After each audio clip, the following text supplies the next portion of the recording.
Hello YouTube. Today I am back. Let's see that butterfly. Back walking along the trail or the road. I think it was called Riverside Road or something. But yeah, I'll be starting a new series, A Walk in the Woods. And that will just be a nature education program like I just did with the last video.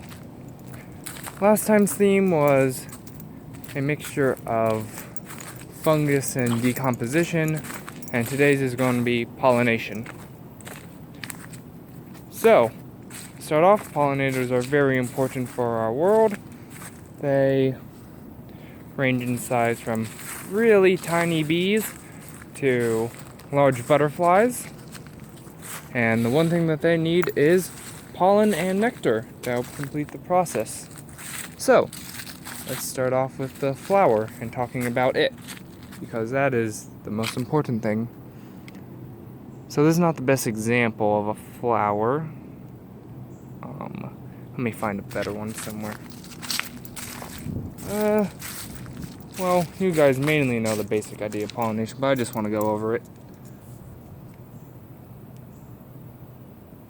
Come on, focus.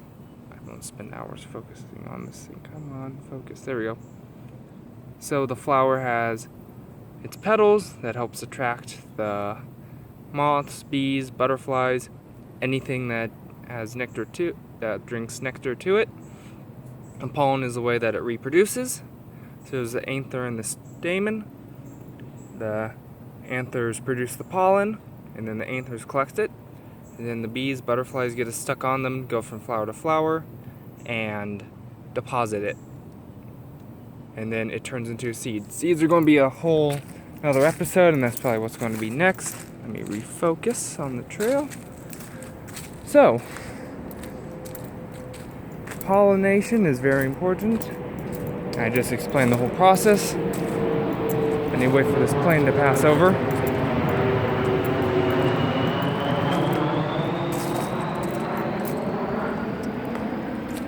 And around 98% of our food comes from pollinators. So grow lots of flowers, don't use pesticides, otherwise you'd be eating corn and bread for the rest of your life. So all sorts of fruit that you like, all sorts of berries, everything that you like is pollinated.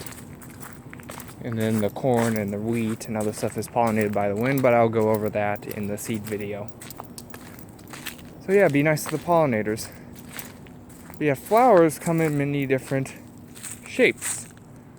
As you can see, these ones are, come on, focus, focus. It's not cooperating. I don't like this new phone. I'd rather have my GoPro with me, but there we go. So they're all clustered together, so small bees and butterflies would like this flower.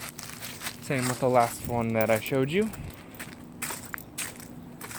And then the orange one that I tried to focus on, but I gave up on because it wasn't a good example, would be pollinated mainly by, speaking of a butterfly, there's one. Let's see if we can get in close. Oh, there's a cabbage white, and then that is a pearl crescent fluttering around.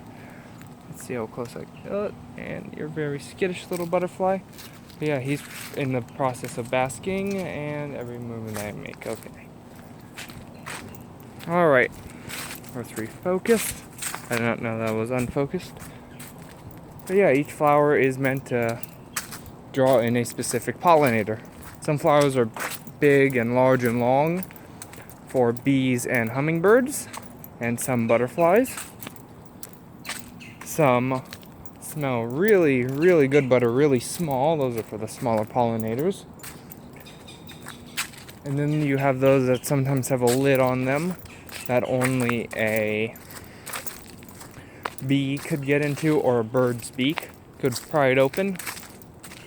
Or you have some like the blueberry that is in a bell shape with lots of little holes, that the only way you could get to the pollen is through buzz pollination.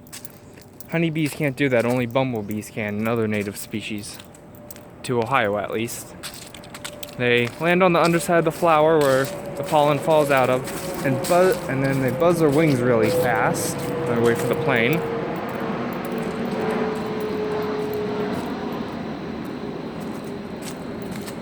Oh, I hate being by an airport. But they buzz their wings really fast, the pollen falls out. The bee gets the nectar, gets the pollen for its hive, and then it moves on to the next one and pollinates more. Because when it shakes, it goes up into the flower and pollen falls down from it, so it gets pollinated evenly. So let's see, are there any other sorts of flowers? No, not really. I'm not seeing any right now. It's not the season. It's not spring, so not many flowers. There's a few late blooming flowers. So yeah, that is really it. So remember to like and subscribe. And I will see you guys in the next video, which will be about seeds. And there I will talk about seeds, how they're dispersed, how they're created after the pollination process, which I just explained to you, and the creatures that use them. So yeah, remember to like and subscribe, and you could expect that coming up.